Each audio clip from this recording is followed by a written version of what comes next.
नमस्कार, देवभूमि समाचार में आप सभी का स्वागत है। मैं हूं आपके साथ प्रज्ञा मिश्रा। बुलेटिन की शुरुआत करेंगे बड़ी और अहम खबर के साथ। तो सबसे पहले बात कर लेते हैं, खबर देहरादून से है, जहां धामी की कैबिनेट में 5 पद लंबे समय से रिक्त है। उत्तराखंड विधानसभा का ग्रीष्मकालीन सत्र 19 अगस्त यानी आज से गैरसैंण में शुरू हो गया है, लेकिन संसदीय कार्य मंत्री की कुर्सी अभी भी खाली है। ऐसे में सवाल उठ रहे हैं कि सत्र के संचालन की जिम्मेदारी किसके पास होगी। मुख्यमंत्री पुष्कर सिंह धामी बीते 1 महीने में 2 बार दिल्ली का दौरा कर चुके हैं। इन दौरों में उन्होंने प्रधानमंत्री नरेंद्र मोदी से मुलाकात की। इसके साथ ही बीजेपी अध्यक्ष जेपी नड्डा और कई केंद्रीय नेताओं से भी मुलाकात की गई। माना जा रहा है कि ये मुलाकातें मंत्रिमंडल की विस्तार की दिशा में अहम कड़ी होंगी। उधर विपक्ष भी सरकार को इस मुद्दे पर घेरने में कोई कसर नहीं छोड़ रहा है। कांग्रेस का कहना है कि धामी मंत्रिमंडल का विस्तार बिरबल की खिचड़ी पर बन गई है, जो पिछले 4 वर्षों से पक ही नहीं पा रही है, और यही वजह है कि मंत्रिमंडल विस्तार बार बार टलता जा रहा है। माना जा रहा है कि 1 अगस्त से 10 अगस्त के बीच इस पर अहम मुहर लग सकती है। दरअसल 31 जुलाई तक त्रिस्तरीय पंचायत चुनाव चलेंगे और 19 अगस्त से विधानसभा सत्र शुरू होगा। ऐसे में कैबिनेट विस्तार की ये सबसे संभावित विंडो मानी जा रही है। हालांकि ये देखना दिलचस्प होगा कि भाजपा किन चेहरों पर भरोसा जताती है और कौन से विधायक मंत्री पद की दौड़ में पीछे छूट जाते हैं।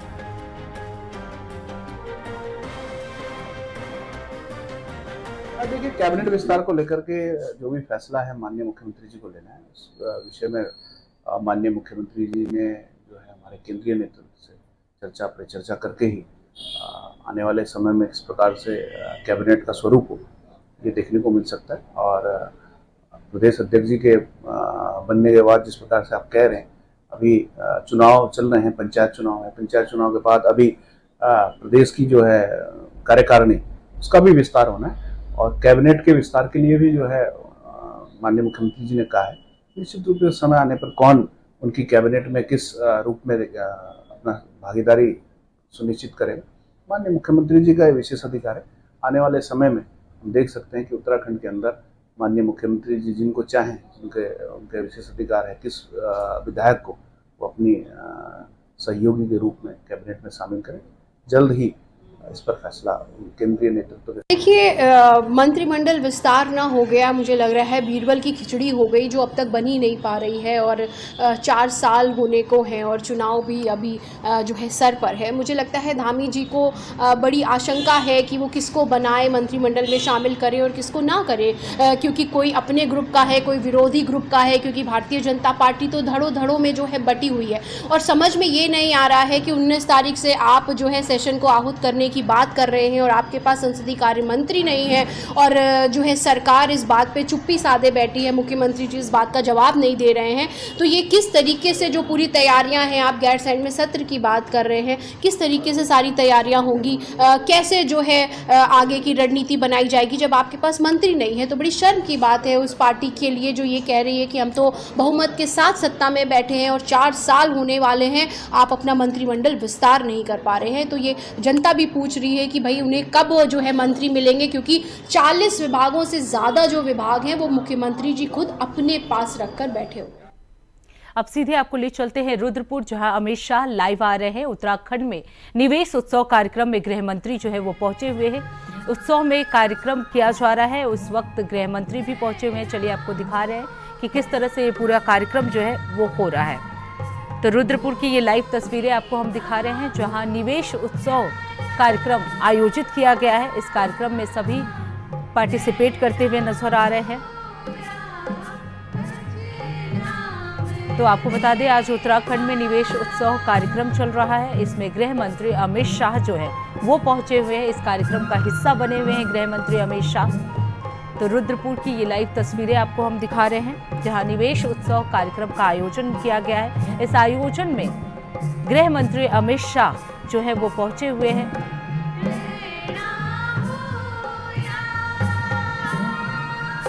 सांस्कृतिक कार्यक्रम की शुरुआत के साथ इस पूरे निवेश उत्सव कार्यक्रम को आयोजित किया गया है। तो रुद्रपुर से अमित शाह जो है वो लाइव आ रहे हैं। उत्तराखंड निवेश उत्सव कार्यक्रम में गृह मंत्री अमित शाह पहुंचे हुए हैं।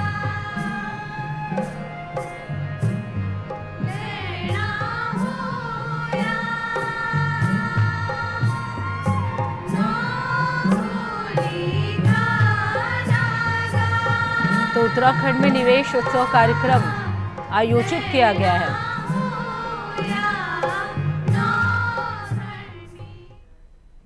अब रुक करते हैं खबरों की ओर। त्रिस्तरीय पंचायती चुनाव के बीच आज खटीमा में मुख्यमंत्री पुष्कर सिंह धामी ने कांग्रेस के प्रदेश स्तरीय नेताओं को बीजेपी में शामिल कराकर बीजेपी के गढ़ को जहां एक ओर मजबूत किया है, वहीं कांग्रेस को तगड़ा झटका भी दिया है। खटीमा के एक दिवसीय दौरे पर पहुंचे मुख्यमंत्री पुष्कर सिंह धामी के समक्ष कांग्रेस के प्रदेश स्तरीय नेताओं और दर्जनों कार्यकर्ताओं ने भारतीय जनता पार्टी की सदस्यता ग्रहण की है। बीजेपी की नीतियों और विकास कार्यों से प्रभावित होकर कांग्रेस छोड़ने वाले कार्यकर्ताओं का मुख्यमंत्री ने माला पहनाकर स्वागत किया। बीजेपी का दामन थामने पर मुख्यमंत्री ने सभी 9 कार्यकर्ताओं का गर्मजोशी से स्वागत किया और कहा, ये बीजेपी की विचारधारा और प्रधानमंत्री नरेंद्र मोदी के नेतृत्व में हो रहे विकास का नतीजा है कि भारतीय जनता पार्टी आज विश्व की सबसे बड़ी पार्टी बन गई है। इसके सिद्धांतों और राष्ट्रहित में किए जा रहे कार्यों से प्रेरित होकर आज हमारे साथ जुड़ने वाले सभी कार्यकर्ताओं का मैं स्वागत करता हूं।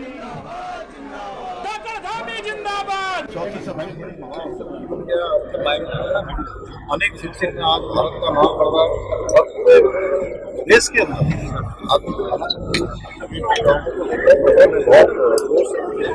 उत्तराखंड के लोगों का उनकी विशेष प्रेम है। उनके हृदय में उत्तराखंड बसता है, उत्तराखंड वासियों के हृदय में अरविंद मोदी जी बसते हैं। तो उनको अपना बेटा जैसा मानता है, भाई जैसा मानता है, पुत्र जैसा मानता है। निश्चित रूप से सब पार्टी में शामिल हो रहे हैं, हमारा परिवार। अब रुक करते हैं अगली खबर की। प्रधानमंत्री नरेंद्र मोदी के पर्यावरण संरक्षण हेतु प्रेरणादायी आह्वान से प्रेरित होकर खटीमा में एक पेड़ मां के नाम अभियान के अंतर्गत वृक्षारोपण किया गया। आपको बता दें, इस पुनीत अवसर पर पूज्य माता जी के साथ मिलकर एक पौधा रोपा गया, जो न केवल पर्यावरण की रक्षा का प्रतीक है बल्कि मातृत्व के सम्मान का भी प्रतीक बन गया। ये अभियान समाज में पर्यावरण के प्रति जागरूकता फैलाने, मां के प्रति श्रद्धा प्रकट करने और एक सुंदर प्रयास है। वृक्षारोपण केवल हरियाली बढ़ाने का ही नहीं बल्कि भावनात्मक जुड़ाव और भावी पीढ़ियों के लिए स्वच्छ और सुरक्षित वातावरण देने का माध्यम भी है। एक पेड़ मां के नाम एक ऐसा संकल्प है जो प्रकृति, परंपरा और परिवार तीनों को जोड़ता है। इस पहल से जुड़े सभी लोगों को हार्दिक शुभकामनाएं, आभार जो इस नेक कार्य को जन आंदोलन बना रहे हैं।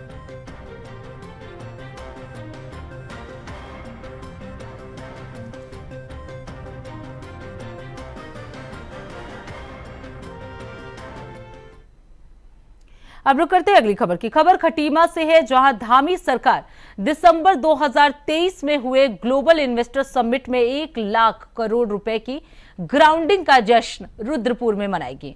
मुख्यमंत्री पुष्कर सिंह धामी की अध्यक्षता में होने वाले इस कार्यक्रम में केंद्रीय गृह मंत्री अमित शाह जो है वो मुख्यमंत्री के रूप में शामिल हुए हैं।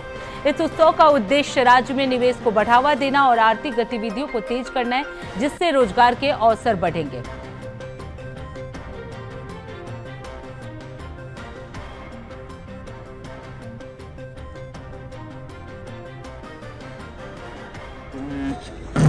निवेशकों के लिए एक अच्छा प्लेटफॉर्म बने, एक अच्छा माहौल तैयार हो, यहाँ पर औद्योगिकरण बढ़े। इसको लेकर हमने आदरणीय प्रधानमंत्री श्री नरेंद्र मोदी जी के मार्गदर्शन में दिसंबर 2023 में इन्वेस्टर ग्लोबल समिट का आयोजन किया था। कुछ स्थानों पर जाकर हमने रोड शो इत्यादि आयोजित किए। ये समापन नहीं, ये उत्तराखंड के उत्थान की शुरुआत हो रही है, निवेश की शुरुआत हो रही है, औद्योगिकरण की शुरुआत हो रही है। आज हमें बताते हुए अत्यंत खुशी हो रही है कि कल उन्हीं के उपस्थिति में पिछले 3 चरणों में 1 लाख करोड़ की ग्राउंडिंग अभी तक संपन्न हो गई है।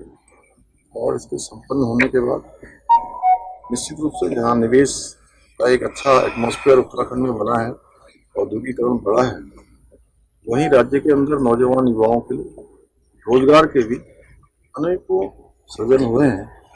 जो राज्य के नौजवान युवाओं को भी मौका मिलेगा, राज्य के अंदर जो हमारा रेवेन्यू है उसको बढ़ाने में भी मदद करेगा, सभी को रोजगार और व्यापारियों को हर दृष्टि से सबको काम मिलेगा। मैं आदरणीय प्रधानमंत्री जी का विशेष रूप से धन्यवाद करता हूँ कि उन्होंने उत्तराखंड राज्य की हर एक समस्या और हर एक जरूरत को। अब रुक करते हैं अगली खबर की। खबर देहरादून से है, जहां पर दुग्ध उत्पादक सहकारी संघ ने दूध की गुणवत्ता को लेकर फैलाई जा रही अफवाहों को पूरी तरह भ्रामक और आधारहीन बताया है। संघ के प्रधान प्रबंधक सक्षम श्रीवास्तव ने स्पष्ट किया कि दूध की क्वालिटी जांच की गई स्तरों पर की जा रही है और ये प्रक्रिया भारत सरकार के निर्धारित मानकों के अनुरूप होती है। उन्होंने बताया कि जब किसान दूध लेकर आते हैं तो सबसे पहले समिति के सचिव द्वारा मिल्क एनालाइजर से उसकी प्रारंभिक जांच की जाती है। उसके बाद संघ के स्तर पर अलग अलग तकनीकी जांचों से दूध की गुणवत्ता को सुनिश्चित किया जाता है। केवल उसी दूध को स्वीकार किया जाता है जो सभी परीक्षणों में उत्तीर्ण होता है और तभी उसका भुगतान किया जाता है। सक्षम श्रीवास्तव ने यह भी कहा कि संघ गुणवत्ता को लेकर किसी भी तरह की लापरवाही नहीं बरतता और उपभोक्ता को शुद्ध और सुरक्षित दूध प्रदान करने के लिए पूरी जिम्मेदारी से काम करता है।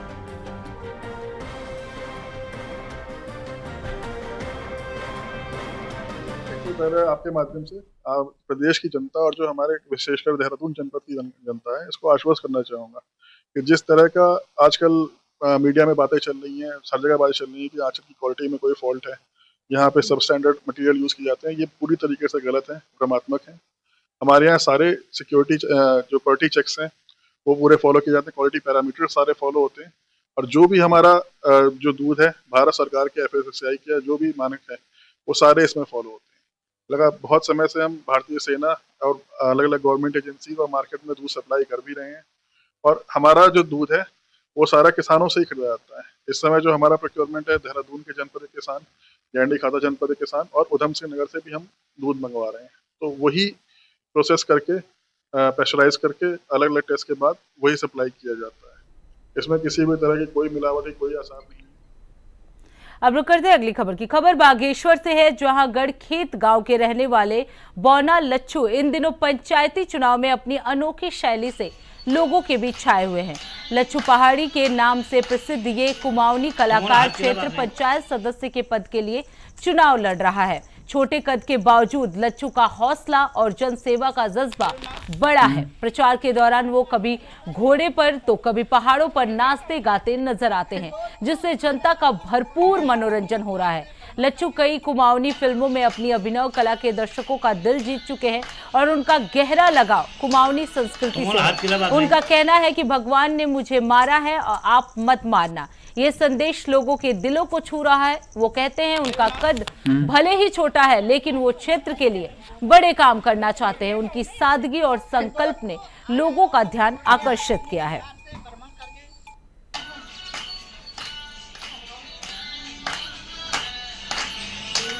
तुम्हारा हाथ किला बात नहीं।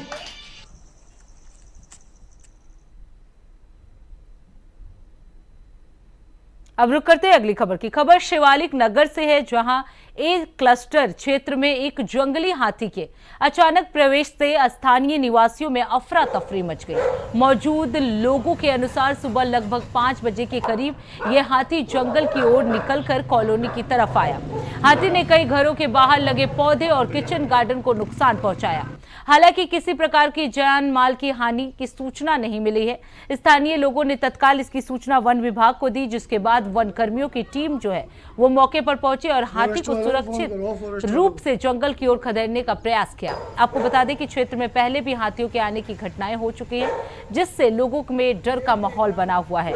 वन विभाग ने लोगों से अपील की है कि हाथी दिखाई देने पर घबराए नहीं, तुरंत हेल्पलाइन नंबर पर सूचना दें। साथ ही सुबह शाम जंगल के समीप न जाने की सलाह दी है।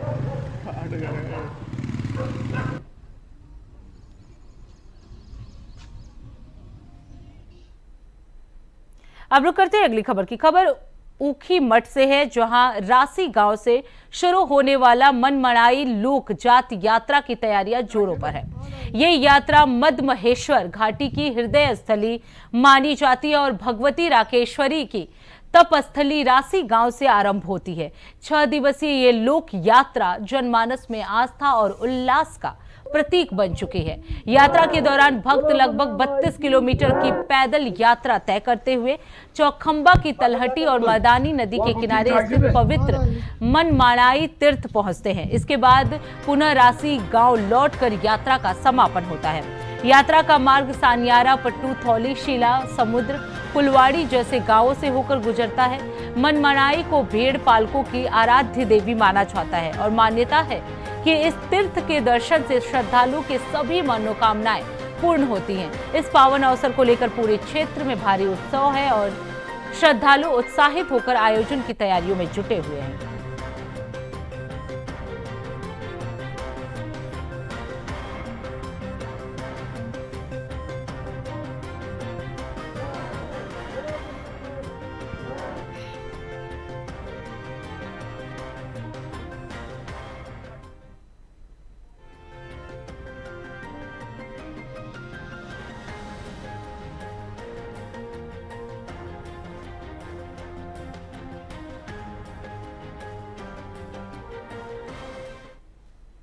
अब सीधे आपको रुद्रपुर ले चलते हैं, जहां अमित शाह पहुंचे हुए हैं और रामदेव क्या कुछ कह रहे हैं, चलिए आपको सुनवाते हैं। शिक्षा, स्वास्थ्य, धर्म, अध्यात्म, प्रकृति और संस्कृति की वैश्विक राजधानी के रूप में उत्तराखंड और हम उत्तराखंड वासी इस पर गौरव अनुभव होना चाहिए सब।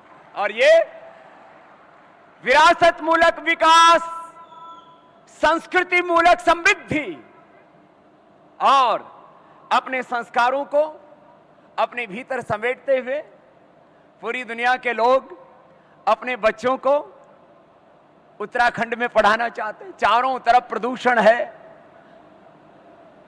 वो भौतिक प्रदूषण के साथ साथ वैचारिक और सांस्कृतिक प्रदूषण भी है।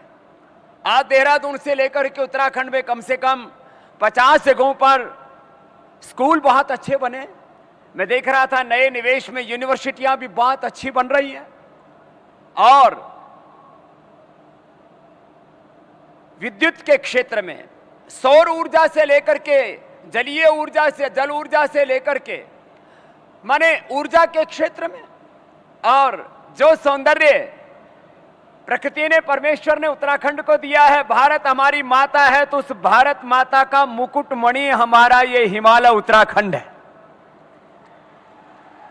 और इस उत्तराखंड में रोजगार के नए अवसर और रोजगार के नए अवसरों के साथ में एक इको फ्रेंडली डेवलपमेंट का एक नया मॉडल उत्तराखंड दे रहा है।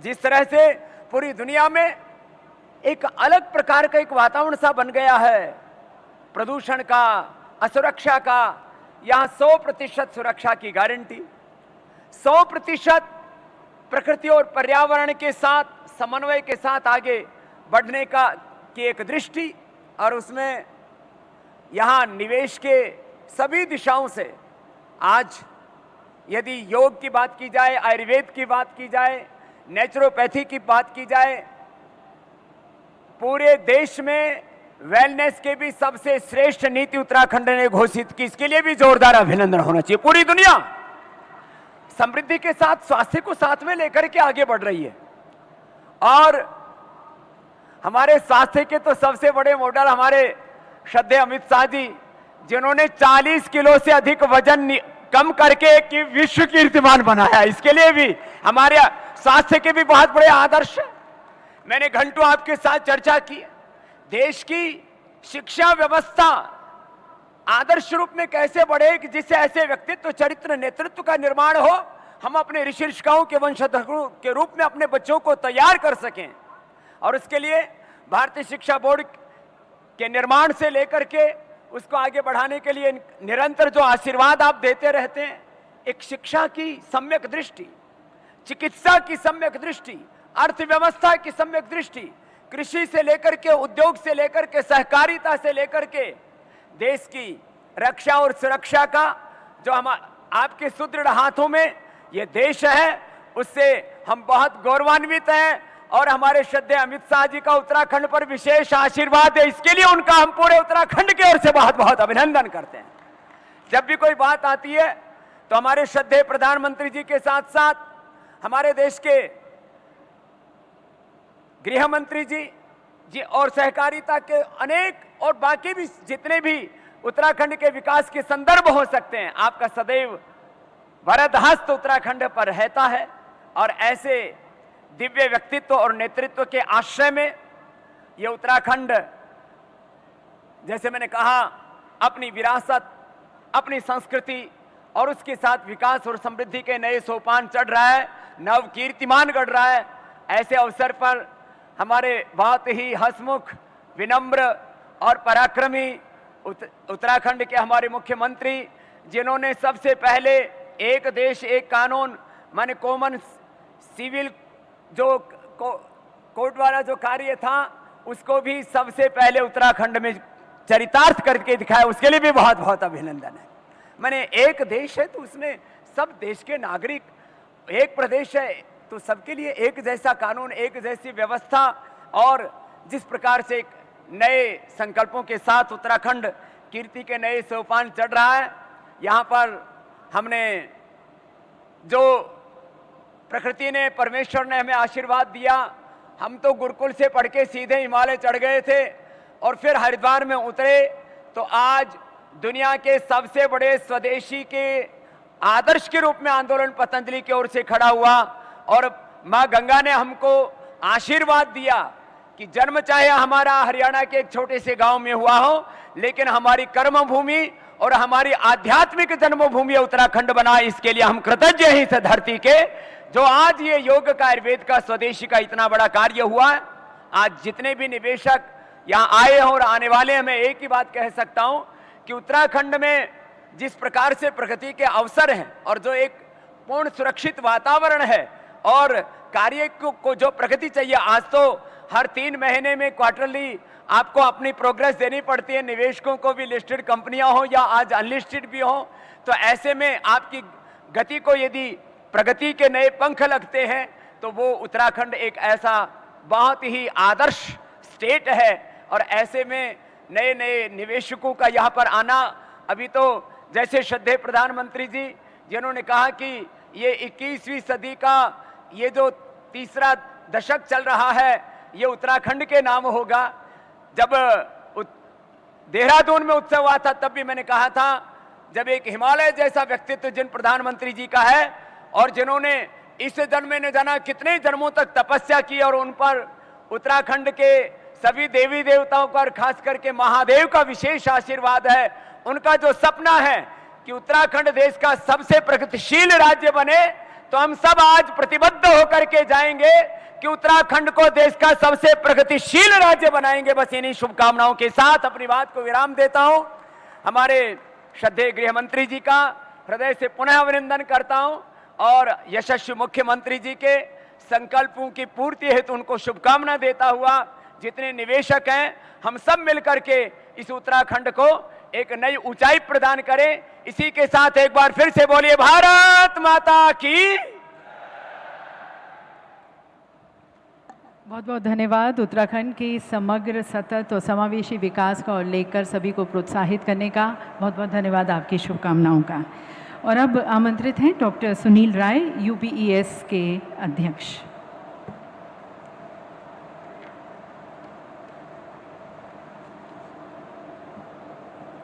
वंदे मातरम। निवेश, उत्तराखंड निवेश उत्सव में आए आप सभी को मैं नमन करता हूं, नमस्कार करता हूं, अभिवादन करता हूं। सर्वप्रथम परम आदरणीय अमित शाह जी, मैं आपको नमन करता हूं। आपकी सोच, आप एक सरदार पटेल के बाद लौह पुरुष दूसरे अगर अवतरित हुए हैं तो हमारे अमित शाह जी के रूप में हुए हैं। ठोस सोच, ठोस संकल्प और ठोस कार्रवाई पूरा देश जानता है, पूरी दुनिया जानती है। सर्वभूतम है हमारे गृह मंत्री जी। कहीं पे पढ़ रहा था गृह मंत्री जी के, किसी ने आंकड़े निकाले हैं कि हमारे गृह मंत्री जी एक दिन में 500 किलोमीटर ट्रैवल करते हैं, एक साल में 3.5 लाख किलोमीटर ट्रैवल करते हैं। आश्चर्य है कि गिनीज बुक रिकॉर्ड वालों को यह खबर अब तक कैसे नहीं लगी। आपका मैं बहुत बहुत नमन करता हूं मंत्री महोदय। उसके बाद मैं नमन करता हूं हमारे अति प्रिय मुख्यमंत्री आदरणीय श्री पुष्कर सिंह धामी जी का, जो हमारे माननीय प्रधानमंत्री, माननीय गृह मंत्री का अनुसरण करके, ये भी इनकी भी एक विशेषता है, सरलता से और एक बहुत प्यारी सी स्माइल के साथ बड़ी से बड़ी प्रॉब्लम सॉल्व कर देते हैं। सब जगह पेश होते हैं, उत्सव में तो होते ही हैं, पर मुख्यमंत्री जी की विशेषता है, आजकल प्रकृति हमको कई हिसाब से उत्तराखंड को टेस्ट कर रही है। कहीं भी तो फिलहाल देवभूमि समाचार में बस इतना ही। देश दुनिया की तमाम बड़ी खबरों के लिए देखते रहिए इंडिया वॉइस। तब तक के लिए नमस्कार।